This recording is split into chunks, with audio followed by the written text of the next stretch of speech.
Okay चलिए। तो आज हम प्रेमचंद की लोकप्रिय कहानियां में से कहानी पढ़ेंगे पूस की रात।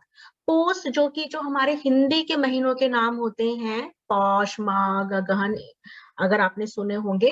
तो उसमें जो पूस यानी पौष को बोलते हैं एक देशज शब्द में, जो कि आपका दिसंबर का महीना होता है, ठंड का महीना होता है, उस महीने का नाम है पूस।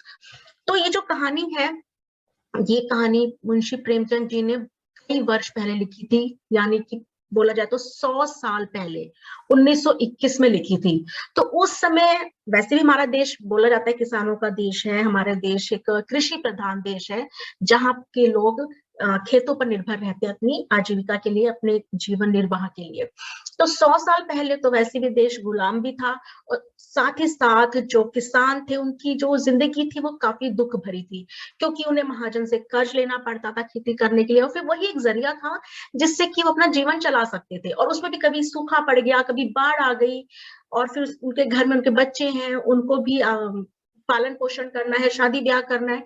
तो एक तरह से किसान की जिंदगी बड़ी बड़ी ही कहते हैं दुख भरी होती थी। वो किसान जो केवल खाने पीने के लिए या किसी भी चीज के लिए अपने खेतों पर निर्भर है। जो बड़े बड़े जमींदार थे उनकी तो अलग बात थी, वो तो बहुत ही ऐशो आराम से रहते थे, लेकिन एक गरीब किसान, उसकी जिंदगी थोड़ी इतनी अच्छी नहीं होती थी। तो किस प्रकार की उस दौर में जो हमारा एक नायक, जो इस कहानी का हीरो बोल सकते हैं, जो मुख्य पात्र है हल्कू, वो पहरेदारी करता है खेतों में रात को जाकर, ताकि जो आवारा पशु है खेतों को तहस नहस ना कर सके।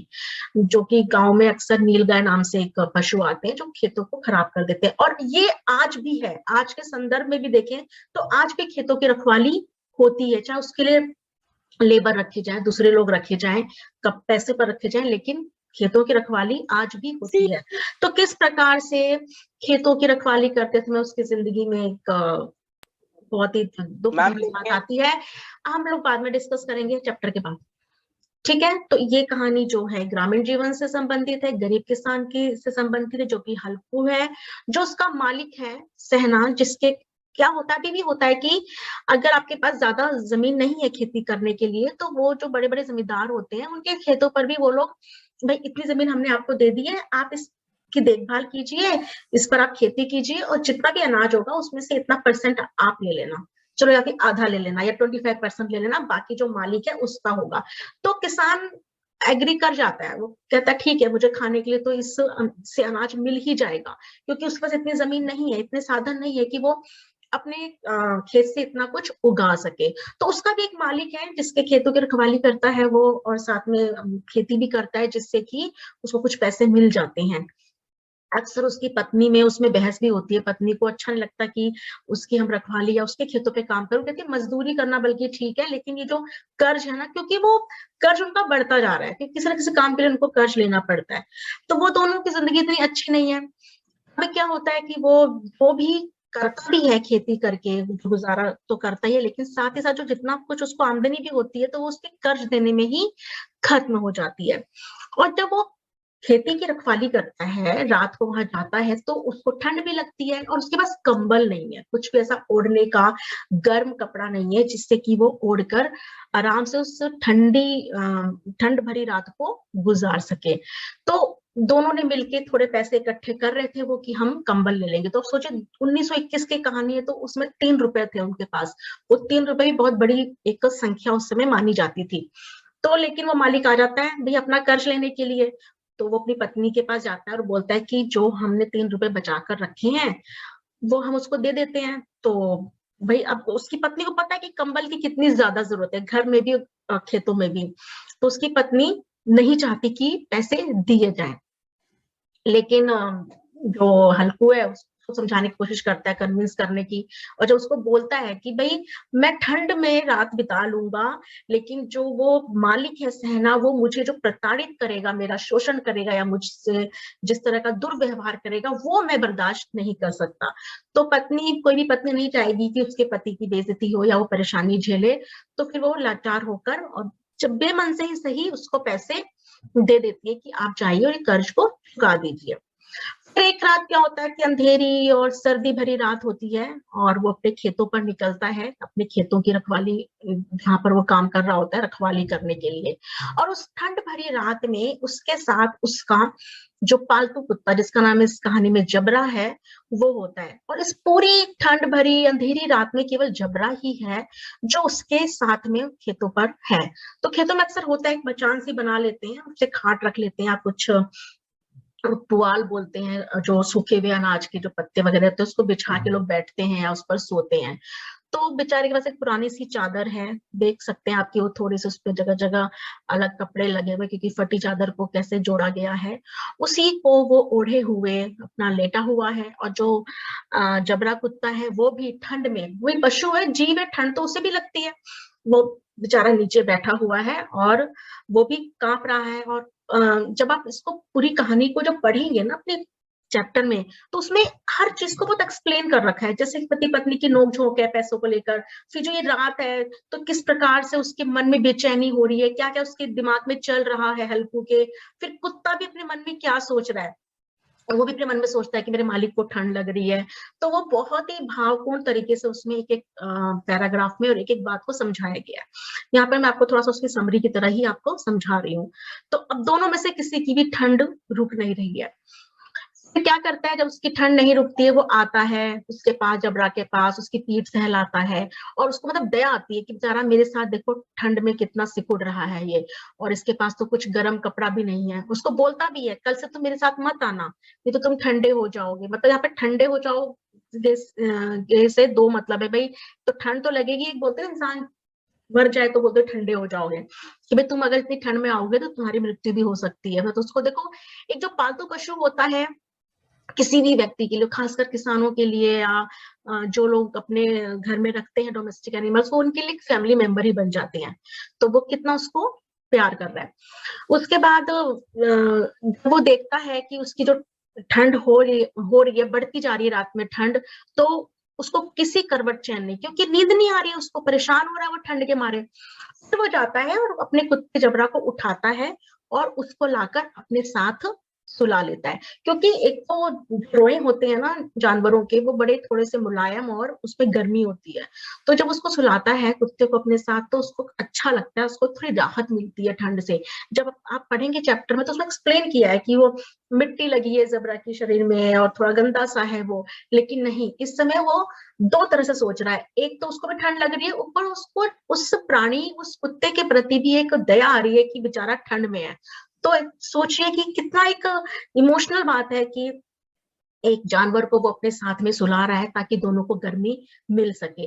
लेकिन थोड़ी देर के बाद फिर से उसे ठंड लगने लगती है। अब वो बेचारा हल्कू उठ कर बैठ जाता है, सोचता है क्या करूं, ठंड से कैसे बचूं। फिर वो क्या करता है, चल पड़ता है खेतों की तरफ, क्योंकि उसको पता है कि बीच में जैसे कि कुछ फसलें कटी होंगी तो उनके पत्ते पड़े होंगे या कुछ लकड़ियां पड़ी होंगी, तो सोचता है मैं उनको इकट्ठा कर लेता हूँ और आग जलाने का उपाय करता हूँ, ताकि जिससे कि जब आग जलेगी तो गर्मी आएगी तो ठंड कम होगी। और वो अपना इकट्ठा कर लेता है और साथ में जबरा भी उसके साथ होता है, दोनों मिलकर पत्तियां वो सब इकट्ठे करके उसको बना के, बंडल बना के ले आते हैं और फिर उसको आग जलाते हैं, जिससे कि उनको राहत मिल सके। तो जो धुआं, अभी जो आग जलाने का, किस तरह से आग जलाई उन्होंने, किस तरह से वो उसकी लपटें ऊपर जा रही हैं, ऊपर जो पेड़ है उसमें से कैसे वो उसकी बूंदे भी हैं गिर रही, तो बहुत ही अच्छे से आपके उस चैप्टर में एक्सप्लेन किया है। अब आग की जो गर्मी होती है उससे दोनों को थोड़ी बहुत राहत अब ठंड से मिलती है। तो लेकिन थोड़ी देर के बाद क्या होता है कि जबरा निकलता है खेत की तरफ और उसके भौंकने की आवाज आती है, लेकिन जो हल्कू है वो ध्यान नहीं देता, क्योंकि वो उस जगह जहां पर आग जल रही होती है तो उसके आसपास की जमीन भी गर्म हो जाती है और वो वहां जो बैठा है तो उसको बहुत ही यहाँ पे एक राहत मिल रही है, उसको बहुत ही अच्छा लग रहा है और वो इसलिए वहां से उठना, वो सोचता ठीक है चलो भौंक रहा होगा। उसके बाद जब ज्यादा भौंकता है तो उसको लगता है कि शायद कुछ जानवर आ गए होंगे, लेकिन फिर भी नहीं उठता है वो, क्योंकि खेतों में नीलगाय आ गई होती है। लेकिन क्योंकि उसको ठंड लग रही थी और वहां बैठकर उसको आराम मिल रहा था, तो कहते हैं ना वो थोड़ा सा अवॉइड कर देता है वो। अब जबरा बेचारा बिल्कुल भागता है, कोशिश करता है कि उनको जाकर भगाए, नील गाय को कुछ करे, लेकिन अब एक छोटा सा प्राणी इतनी बड़ी बड़ी नील गायों का क्या सामना करता है। नील गाय जो होती है वो फसल को बर्बाद कर देती है, और वहां पे फसल बर्बाद हो रही है, और यहाँ पर जो हल्कू है थोड़ी देर बाद जब गर्मी से मिलती है तो उसे नींद आ जाती है और वह सो जाता है। सुबह होने पर उसकी पत्नी आती है और उसको जगाती है, तो अपना उठता है, उसको पता भी नहीं होता कि भाई क्या हुआ रात को। फिर जब वो बताती है कि जो नील गाय थी उन्होंने फसल सारी बर्बाद कर दी है, और जो जबरा है वो भी ऐसे पड़ा हुआ निश्चेष्ट कि पता नहीं उसमें जान है कि नहीं है, शायद वो कुत्ता भी ठंड से मर चुका था। अब वो पत्नी परेशान है कि खेत बर्बाद हो गए हैं, अनाज होगा नहीं, कर्ज बढ़ता जा रहा है, अब वो क्या करेंगे, कर्ज कैसे चुकाएंगे, आगे जीवन कैसे बिताएंगे, और हो सकता है कि अब उन्हें मजदूरी ही करनी पड़े और अपना पेट पालना पड़े। तो वो उसको सुनाती हुई है, यहाँ पे भी चैप्टर में बहुत ही जो बोलती है वो बहुत ही अच्छे से वहां पर आपको एक्सप्लेन किया गया है। तो वो उसको इतना सुनाती है, कहती है, लेकिन हल्कू को जरा भी चिंता नहीं होती। वो शांत सुनता रहता है, कुछ भी रिएक्ट नहीं करता, कुछ नहीं बोलता, क्योंकि उसे ये सोचकर तसल्ली होती है कि होगी ना फसल बर्बाद, ठीक है, अब कम से कम मुझे ठंड में खेतों पर रात तो नहीं गुजारनी होगी। क्योंकि उसके लिए वो ठंड में जो रात गुजारना, जो उसने पिछली रात बिताई है, वो इतनी ज्यादा जानलेवा थी कि उसको लग रहा है ठीक है होगी फसल बर्बाद, हो गई कोई बात नहीं, लेकिन मुझे उस ठंड का सामना नहीं करना पड़ेगा।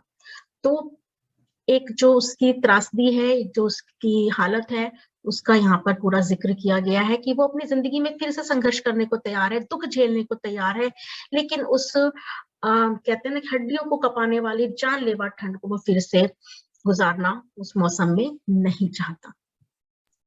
मैम अभी रिकॉर्ड अभी जो हमने ये कहानी एक सारांश के रूप में मैंने आपको समझाई है और समझी है, तो उसमें से जो भी उसके मुख्य पात्र हैं और जो भी उनके बीच में जो उनकी संवाद चल रहा है, जो भी वो परिस्थिति है, उसको इसमें पूरा एक्सप्लेन करके बहुत ही अच्छे से बताया गया है। तो मैं इसको पढ़ती हूँ, आप ध्यान से सुनेगा, ठीक है बच्चे। पूस की रात, हल्कू ने आकर स्त्री से कहा, सहना आया है, लाओ जो रुपए रखे हैं उसे दे दूं, किसी तरह गला तो छूटे। मतलब यहाँ से हमारी कहानी शुरू होती है, जबकि वो पैसों की डिमांड करता है अपनी पत्नी से। मुन्नी झाड़ू लगा रही थी, पीछे फिरकर बोली, 3 ही तो रुपए हैं, दे दोगे तो कम्बल कहाँ से आवेगा। अब आप देख रहे हो गांव की पृष्ठभूमि है, बैकग्राउंड में आपका ये जो स्टोरी गांव की है, तो उनकी जो भाषा है वो थोड़ी सी कहते हैं शुद्ध नहीं है। कंबल को कम्मल, आएगा को आवेगा, तो आप ये पढ़िए जरूर, सुनिए जरूर, लेकिन जब आप इसके उत्तर लिखेंगे तो आपकी जो भाषा होगी वो शुद्ध होनी चाहिए। माघ पूस की रात हार में कैसे कटेगी, उससे कह दो फसल पर रुपए दे देंगे, अभी नहीं। हल्कू एक क्षण अनिश्चित दशा में खड़ा रहा, पूस सिर पर आ गया, कंबल के बिना हार में रात को वह किसी तरह नहीं जा सकता। देखो यहाँ पे हार लिखा गया, मतलब हार हम जो हार जीत है या गले का हार सोचते हैं, लेकिन यहाँ पर उनके लिए जो खेती वाला एरिया होता है उसको वो लोग बोलते हैं। मगर सहना मानेगा नहीं, घुड़कियां जमावेगा, गालियां देगा, बला से जाड़ों मरेंगे, बला सिर से टल जाएगी, यह सोचता हुआ वह भारी भरकम डेल लिए हुए, जो कि उसके नाम को झूठ सिद्ध करता है, मतलब उसका नाम है हल्कू यानी हल्का, लेकिन वो है बहुत ही मजबूत मोटा तगड़ा। तो वही है कि अपनी भारी भरकम शरीर को लिए हुए स्त्री के समीप आ गया, खुशामद करके बोला, ला दे दे, गला तो छूटे, कम्बल के लिए कोई दूसरा उपाय सोचूंगा। बोलता है भाई तू दे दे पैसे, अभी हमारी जो बला आई है ये लेकर चला जाए, कंबल का हम देख लेंगे, जुगाड़ कर लेंगे। मुन्नी उसके पास से दूर हट गई और आंखें तरेरती हुई बोली, कर चुके दूसरा उपाय, जरा सुनो कौन उपाय करोगे, कोई खैरात दे देगा क्या कंबल, न जाने कितनी बाकी है जो किसी तरह चुकाने ही नहीं आती।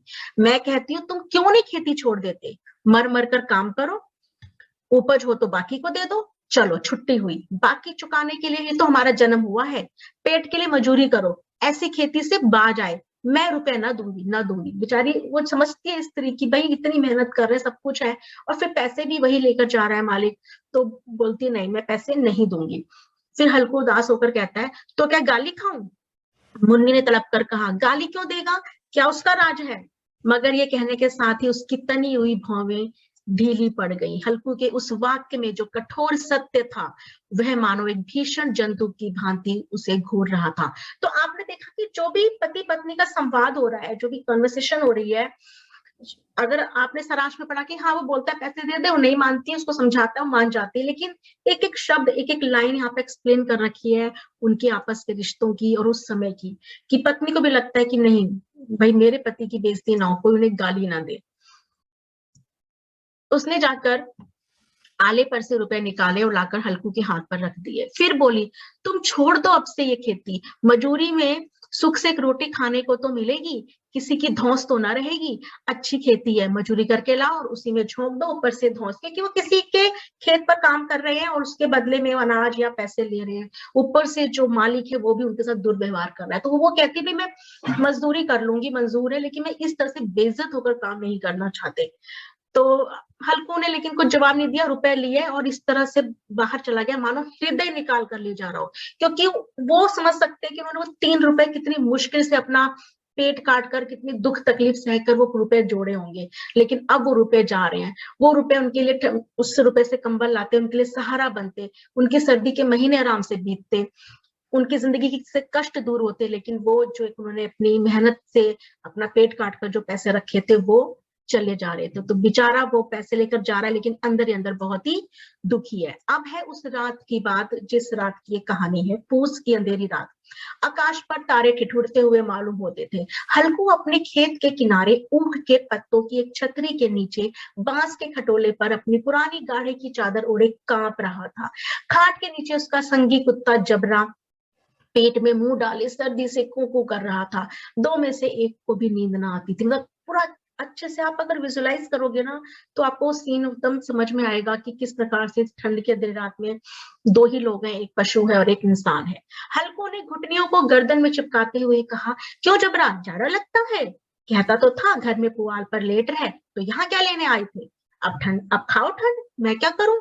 जानते थे मैं यहाँ हलवा पूरी खाने आ रहा हूँ? दौड़े दौड़े आगे आगे चले आए। अब रो नानी के नाम को। मतलब एक जानवरों से बात कर रहा है, एक जानवर से बात कर रहा है और उसको समझा रहा है कि तुम क्यों चले आए। लेकिन यहाँ पर आप समझ सकते हैं कि जो कुत्ता होता है वो बहुत ही ज्यादा, कहते हैं ना कि जो भी उसको पालता है उसका बहुत वफादार होता है, और वो हल्कू के साथ इसीलिए आया कि भाई हल्कू जा रहा है तो मैं भी इसकी मतलब उसको प्यार है, उसकी केयर है, तो उसके साथ वो आ गया। उसको भी पता है ठंड है, सब कुछ है, लेकिन नहीं, वो स्वामी भक्त है। जबरा ने पड़े पड़े दुम हिलाई और अपनी कुंकू को दीर्घ बनाता हुआ एक बार जम्हाई लेकर चुप हो गया। उसकी श्वान बुद्धि ने शायद ताड़ लिया, स्वामी को मेरी कुंकू से नींद नहीं आ रही। मतलब वो जो उसकी आवाज आती है ना, कभी अगर आपने सुनी हो, रात में भी गली में कुत्ते होते हैं, कुकू करके उनकी आवाजें आती हैं, तो कुत्ता होकर, जानवर होकर भी उसको समझ में आ रहा है। उसने जो कुकू थोड़ी आवाज निकाल रहा था वो भी उसने बंद कर दी। हल्कू ने हाथ निकालकर जबरा की ठंडी पीठ से लाते हुए कहा, कल से मत आना मेरे साथ में, तो ठंडे हो जाओगे। ये जो पछुआ है ये बहुत ही बेकार है, ये चिलम विलम की बात है, इसको हम हटा देते हैं। ठीक है, वो उसको ये कह रहा है कि मत आना ठंड में, नहीं तो तुम ठंड में आओगे तो तुम भी ठंड तुम्हें लग जाएगी और तुम हो सकता है कि तुम्हारी मृत्यु भी हो जाए। अब यहाँ पर हल्कू उठा, उसने चिलम भरी, चिलम पिया। गांव के लोग होते हैं ना, वो चिलम विलम सब पीते हैं, उसमें कुछ ज्यादा ही होता था। तो उसने वहां पर चिलम जलाई, अपना पीने लगा, अपने घुटनों के बल बैठ गया। लेकिन फिर वही हुआ कि चिलम पीकर जब वो लेटा, लेकिन उसके बाद भी उसको नींद नहीं आ रही थी। तो उससे भी रहा नहीं गया। अब उसने गया और उसने जबरा को धीरे से उठाया, उसके सिर को थपथपाकर उसे अपनी गोद में सुला लिया। अब देखिए, कुत्ते की देह से जाने कैसी दुर्गंध आ रही थी, पर वह उसे अपनी गोद से चिपटाए हुए ऐसे सुख का अनुभव कर रहा था जो इधर महीनों से उसे न मिला। वो गंदा है, स्मेल आ रही है, लेकिन जो इतनी कड़ाके की ठंड है उसमें जब उसको उसकी बॉडी का एक वार्मनेस मिली, क्योंकि उसके रोए हैं जानवर के, तो उससे उसको बहुत राहत मिली और उसको ऐसा लग रहा कि कितने महीनों बाद उसको ये अच्छा लग रहा है। यहाँ पे दोनों चीजें हैं, ठंड से भी राहत, और वो पशु है बेचारा उसके साथ आया है, तो उसको जो उसने प्यार से अपने गले लगाया है, यहाँ पर जो उसको एक फीलिंग आ रही है उसके प्रति प्यार की, वो जो घृणा होनी चाहिए कि गंदा सा है ये, वो नहीं आ रही है। तो इन दोनों के रिश्ते की भी बात की गई है। तो यहाँ पर वही बताया गया है कि किस प्रकार से उसने उसको गले लगा के फिर अपने साथ ही उसको सुला लिया। लेकिन सहसा जबरा ने किसी जानवर की आहट पाई। इस विशेष आत्मीयता ने उसमें एक नई स्फूर्ति भर दी। जब उसको गले लगाया, जबरा को अपने साथ सुलाया, तो कहते हैं भाई पशु भी तो प्रेम की भाषा समझते हैं।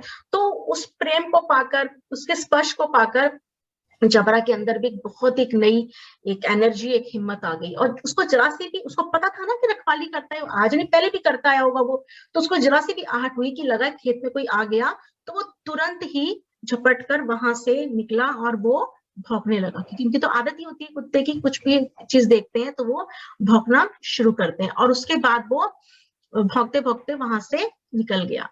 फिर क्या है, 1 घंटा और गुजर गया, रात ने शीत को हवा से धक्काना शुरू किया और हल्कू उठा, घुटनों के बल सर को दबा के बैठ गया।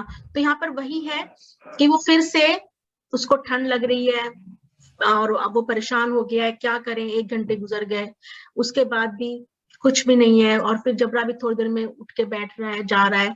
तो अब वो सोच रहा है मैं क्या करूं, पूरी रात तो ऐसे नहीं कटेगी। फिर वो क्या करता है कि हल्कू को पता था कि खेत में जो रखे गए पत्तियां, सूखी पत्तियां हैं, और उन पत्तियों को अगर वो जलाएगा तो उससे आग आएगी, उसकी गर्मी से उसे राहत मिलेगी, ठंड से। तो वो सोच, और ये भी सोचता है कि अगर मुझे कोई पत्तियों को इकट्ठा करते हुए देखेगा तो सोचेगा कोई भूत जा रहा है। तो इस तरह से उसके मन में सारी बातें आ रही हैं। और लेकिन वो ठंड की वजह से उठता है कि भाई ठंड को कम करना ही करना है, जाता है अरहर के खेत में, वो कई सारे पौधे उखाड़ कर और उपले होते सब चीजें लेकर आता है। और साथ में उनको उसके साथ, बेटा माइक बंद कर दो, किसी का माइक ऑन है। और फिर जबरा भी उसके साथ होता है, और दोनों वो सारी पत्तियां वगैरह इकट्ठा कर कर लेकर आते हैं और अलाव यानी वो आग जला देते हैं। थोड़ी देर में अलाव जल उठा, उसकी लौ ऊपर वाले वृक्ष की पत्तियों को छू छू कर भागने लगी, तो ऊपर तक जा रही है। और कभी अगर जंगल में कभी आपने बॉनफायर देखा हो खुले में, तो आप देखेंगे ऊपर जाती है और बहुत ही अच्छे से ऐसे ऐसे धुआं निकलता है। तो वो उसी तरह से सारा एक्सप्लेन किया गया है कि किस प्रकार से वो सारे धुएं निकल रहे हैं और लोग बैठे हुए हैं। अब हल्को आपके सामने आग ताप रहा था और उसको बहुत ही वहां पर अच्छा लगा, क्योंकि गर्मी उसको आ गई थोड़ी थोड़ी। ठीक है, और फिर जबरा से फिर से बातें कर रहा है कि अब तो ठंड नहीं लग रही ना, तो जबरा भी कू कू कू कर रहा है, हाँ हाँ ऐसे करके, जैसे कोई पपीज जवाब देते हैं। तो फिर वो बोलता है अच्छा चलो अलाव को कूद कर पार करें, मतलब कि थोड़ा सा बच्चों की तरह हो गया है कि जैसे खेलते हैं। तो और उससे बात कर रहा है कि मुन्नी को बोल देना मुझसे लड़ाई ना करे, मतलब अपने दिल की बातें वो उस जानवर से किए जा रहा है। फिर पत्तियां जल चुकी थी, बगीचे में फिर अंधेरा आ गया। पत्तियां जल गई, थोड़ा सा बस उसके अंदर आंच बच गई है, तो फिर से बगीचे में अंधेरा सा हो गया। और थोड़ी देर में उसको गर्माहट आ गई जब हल्कू को, तो वो वहीं पर बैठा बैठा अपना एक गीत गुनगुनाने लग गया। और जैसे भी, और जैसे जैसे गर्मी आती गई ना, तो उसके अंदर थोड़ा सा आलस भी आ गया। होता है ना ठंड में, आप कहीं बैठे हो, कोई आपको बोले, मम्मी बोले ब्लैंकेट से निकलो और जरा एक गिलास पानी दे दो, कर दो, तो बोलो नहीं नहीं मम्मी मुझे नहीं निकलना, मैं बिल्कुल यहाँ पे अच्छा लग रहा है, कोजी सा लग रहा है, मैं नहीं निकलूंगा। तो वैसे ही उसका मन भी हो गया है कि वो यहाँ से बिल्कुल भी ना हिले। तभी वही नील गायों का झुंड आ जाता है। जबरा भौंकते हुए खेत की तरफ भागता है, क्योंकि उसको लगता है कि नील गाय खेत खराब कर देंगी। तो और ये नहीं उठता लेकिन हल्कू, क्योंकि उसको भी एक विश्वास है कि अरे जबरा है, जबरा देख लेगा, इसके होते हुए कोई भी नहीं आ पाएगा। उसने आवाज भी लगाई कि ना जबरा जबरा, लेकिन जबरा नहीं आया और वो भौंकता रहा, भौंकता रहा। उसको लग भी रहा था हल्कू को कि हाँ खेत में कोई चर रहा है, कोई मेरी फसलों को नुकसान पहुंचा रहा है, लेकिन वो वहीं से ही चिल्ला रहा है लिहो लिहो लिहो। मतलब गांव में जैसे बोलते हैं ना कि कबूतरों को या किसी जानवरों को भगाने के लिए कोई ना कोई शब्द लोग इस्तेमाल करते, तो ऐसे वो शब्द इस्तेमाल करते होंगे लियो लियो करके। तो बोलता है, उसको लगता है मैं लियो लियो बोलूंगा और नीलगाय भाग जाएंगी। लेकिन क्या होता है कि बस वो अपना बोलता रहता है, करता रहता है, लेकिन नहीं भागती है, और पूरी रात में वो सारी फसल उसको बर्बाद कर देती है। और जो जबरा है वो वहीं पर, जो गर्मी मिलती है उसको, जहां बैठा होता है वहीं पर वो सो जाता है, चादर ओढ़कर वो सो गया। सवेरे जब उसकी नींद खुली, चारों तरफ धूप फैल गई थी और मुन्नी कह रही थी क्या आज सोते ही रहोगे, तुम यहाँ आकर रम गए, उधर सारा खेत चौपट हो गया। तो उसको फिर एकदम से एहसास होता है। फिर हल्कू ने उठकर कहा क्या तू खेत से होकर आ रही है।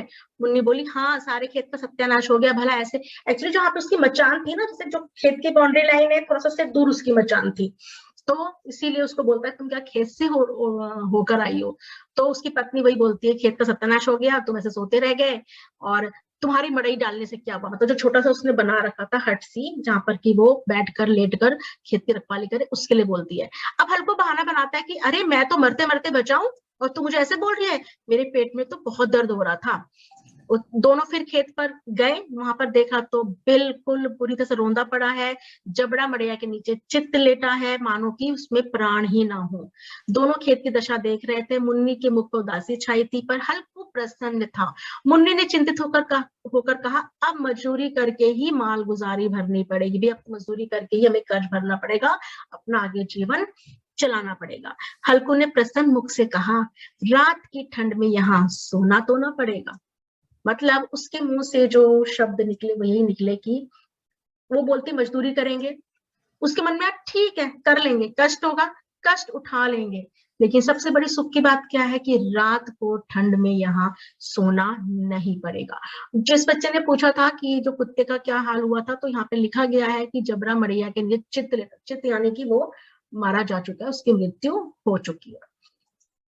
तो बच्चे आपने देखा कि किस प्रकार से किसान के जीवन की व्यथा पर ये कहानी थी, जो कि उसके ठंड जो है, ठंड की वजह से उसकी जो भी वो बीतती है उसके ऊपर, वो तो है, ये साथ ही एक बहुत बड़े कहते हैं ना कि समस्या की, वो उसके पास इतने पैसे नहीं है, कर्ज में डूबा हुआ है, और वो अपने लिए एक व्यवस्था नहीं कर सकता कंबल की या किसी गर्म कपड़े की, जिससे कि अपना जीवन ठंड की रातों को या ठंड के दिनों को बिता सके। तो उनकी गरीबी, उनकी परेशानी का ही इस कहानी में इसके जरिए प्रेमचंद जी ने बताया है।